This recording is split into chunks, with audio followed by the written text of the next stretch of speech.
defined this. They knew he was going into a program to approximate a family so he could learn. It was a very kind of Data thing to do, really. I mean, to see what it's like to be a human family. And much like they would have used Data if they did the same thing on the holodeck, let's say, he gets it all wrong to start. I mean, he watches, the Brady Bunch and turns them into the Brady Bunch, and that's just not reality. Right. That is so true. When you said that, I was just thinking of Data when he created his dating program. And it's like, okay, well, we're going to have a lovely spat and then we'll make up. And this is how it's done in the book. So it must be real life. So funny. Right, which it's not even close. Yeah.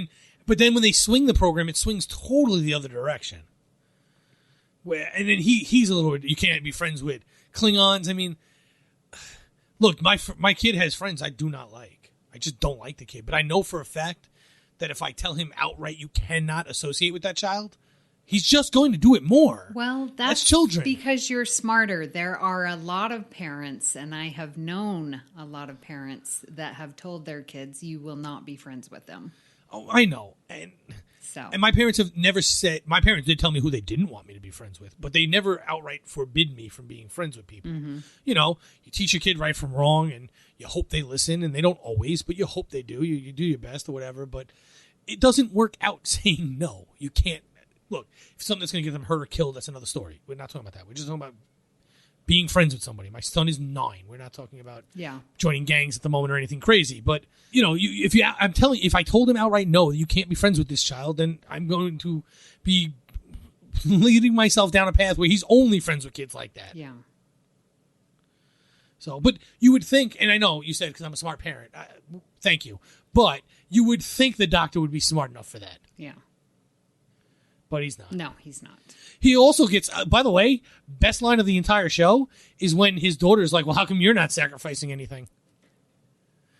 I'll sacrifice. I'll make dinner when mom's teaching or whatever she's supposed to be doing. I forget what she does. She's like, you already do that. We're trying to pull here, old man. Right? Yeah. The kids call him out on his non-sacrifice there. It's like, yeah, what awesome. Are you doing? Because, by the way, that's also part of being a parent. Do as I say, not as I do. just so anyone who's not a parent out there, that is absolutely a part of being a parent. You try and always listen to your own advice, but it doesn't always work. Right. It's interesting to think about, like, because of this great loss that most of them had, that's why they are creating this fake family. Like, and with the doctor, I feel it's just his search of curiosity to understand human nature, sort of like what you were saying with Data. Yeah, it's a learning experiment. So Kevin Uxbridge with TNG Survivors, he is a little bit different because he is an eternal being.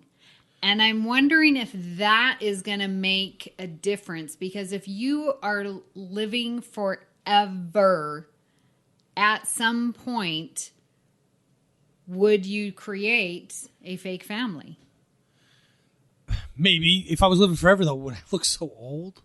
I mean, well, why?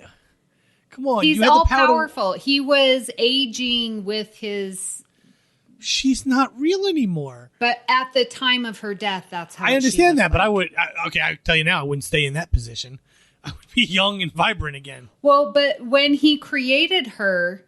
she didn't know that he was not human. I understand that, but... So that's why he looked that way. He could create her at 25 years old, just like he could create himself to look 25 years old. He wanted the memory and to grow old and to die. I'm just saying I wouldn't. Okay. Well, they weren't going to die. They were never going to die. Well, she would eventually, but she did, obviously. Well, in real life, yeah, but this version of her is never going to die. He went back to the planet. Yeah, he created we went back to them both being 70 or whatever age they're supposed to be. Oh, I see what you're saying. Why wouldn't you just be 25? Yeah. Because she wouldn't know. Right. You make the fake her know that she's 25 and in love with you. Yeah. It's not that complicated. I mean, of all the things to pick, that would be the last one I picked. Yeah, I think thinking about Kevin and knowing in his situation with him being eternal, that got me thinking like, well, maybe for a couple of years or centuries. I mean, what is time when you live forever? Why not create a fake family? Well, here's the other thing too. In reality, does it protect you? I mean, look, if you're him, right? You could theoretically bounce around the galaxy, whatever, and just create families and, age with them, die with them, or watch them die. It'd be hard because, kids and stuff would mess this whole thing up. But whatever, you could fake a death if you were him, I guess, right? Mm-hmm. And move on to the afterlife. And he could just pick up and leave and go somewhere else and be 20 again and start all over. But at what point does the pain of seeing that over and over again become a lingering problem? Yeah. So that it's just easier to create a single family. But he kind of fell into this. This wasn't his intention. His intention was not to create a forever family. He was a conscientious objector, which, by the way, okay, so my anecdotal little story here. When I was in college, I was at St. John's University. I was joining the ROTC. And boy, I was in the office one day, right? I was already in ROTC, but I happened to be standing in the office. Someone was coming in and we were arguing with the recruiting officer in there. And the officer was like, well, you cannot join then. I'm sorry. We take everybody, pretty much everybody, but you cannot join. And the argument was, the kid was like, well, I want to be in the military, but I'm a conscientious objector. He goes, but you have to fire a weapon. You can't be a conscientious objector and in the military. Well, give me a job like paperwork. He goes, you don't understand. You still have to learn how to fire the weapon first. And this argument went on for 45 minutes before the kid finally walked out of the office. I think he argued it for 2 years after that, by the way. But okay, so explain to me and the listeners who might not know, what are you talking about? Conscientious objector? You never heard of this term? Never. Okay, so Kevin is a conscientious objector, although he breaks that rule completely by wiping out an entire race. A conscientious objector is someone who, under no circumstances, would ever harm another human being. Okay. They would die before they retaliate on someone. So if I told you I'm a conscientious objector, that means I would literally watch someone shoot and murder my family before I would never do anything in return. I would always just stay neutral. Okay. Well, this person was one of them, wanted to be in the military. Yeah, that's not a good fit. No, and Kevin is a conscientious objector all but one moment of his life. But in that one moment of his life, he wipes out an entire race. Yeah, and causes Troy immense pain. He does, but it wasn't intentional. Yes, it was. No, blocking her was intentional. The pain part wasn't intentional. Okay. All right. You know what I'm saying? Like, blocking her, which caused her pain. Right, which a true conscientious objector would do nothing, by the way. You're right. Yeah. But the way they worded it, I don't think he realized it would hurt her to do it. Right. So if he doesn't know it's going to hurt her, he can still technically be a conscientious objector. Mm-hmm. Huh, okay. Yeah, you also can't be in the military if you're a conscientious objector. Just in case anyone had those aspirations of being in an organization that shoots at people. Yeah. When it's in the middle of a war. Not randomly. I'm not saying they do it randomly. I was in it.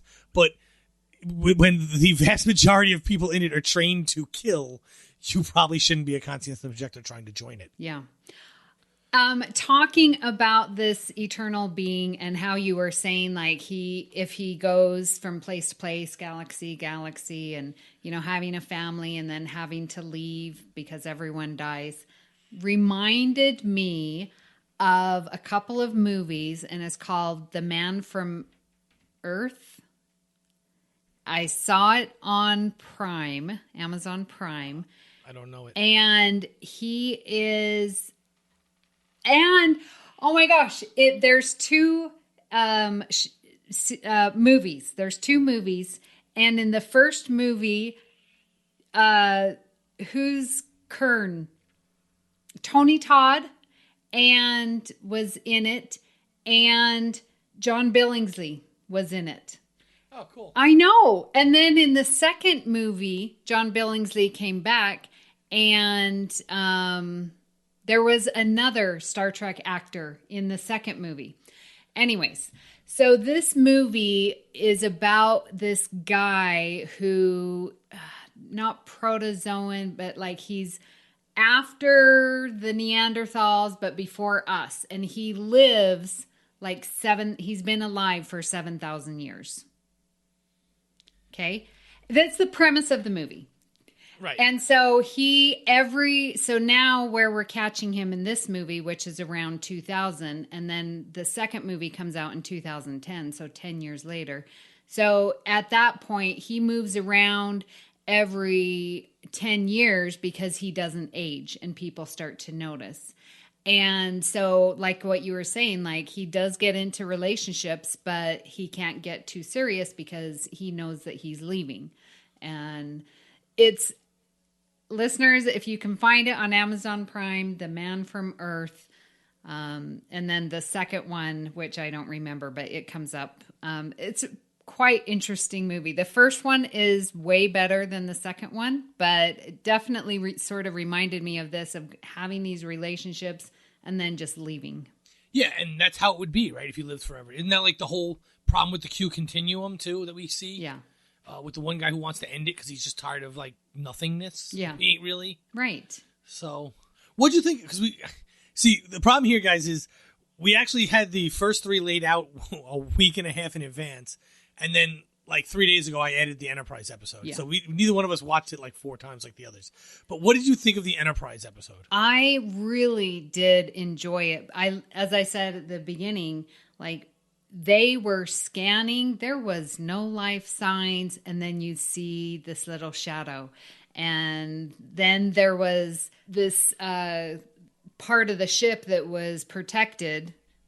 You know, the force field, the deflector, whatever. Yep. And then there's this whole civilization or colony that's living off the ship. But then they're getting these little hints like, there's no way that this hydroponics bay could feed the number of people that are here. So there's something that's not, you know.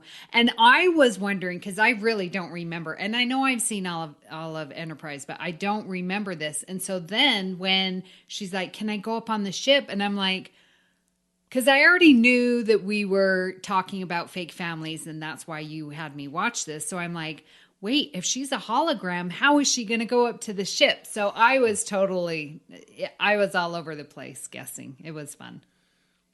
Yeah, I really enjoyed the episode. It's not my favorite of this list. It's not even my favorite Enterprise episode, but I really enjoy it.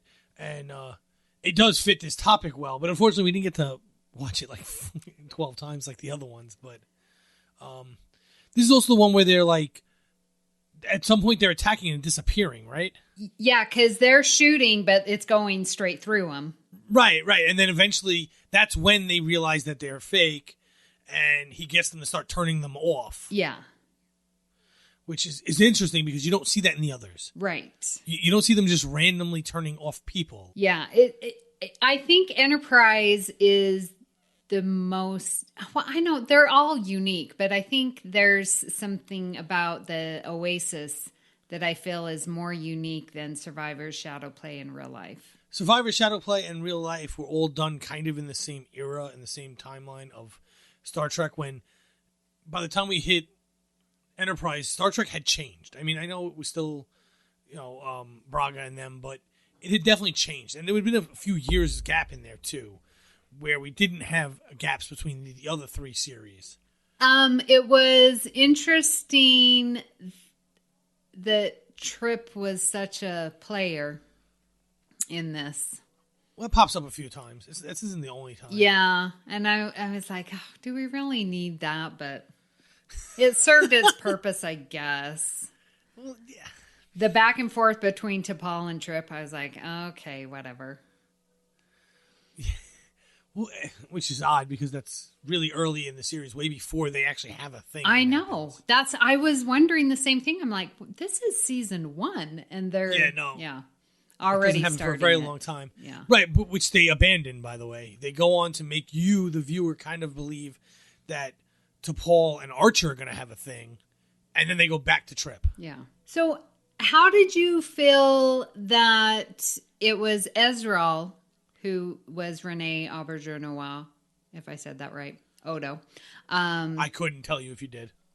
So Ezra and his daughter, and they knew that all the survivors were dead, and so they created these holograms. I was really surprised that they were hesitant to leave. with the crew of the NX-01. Like, they're like, well, come on with us. And they're like, no, we have a whole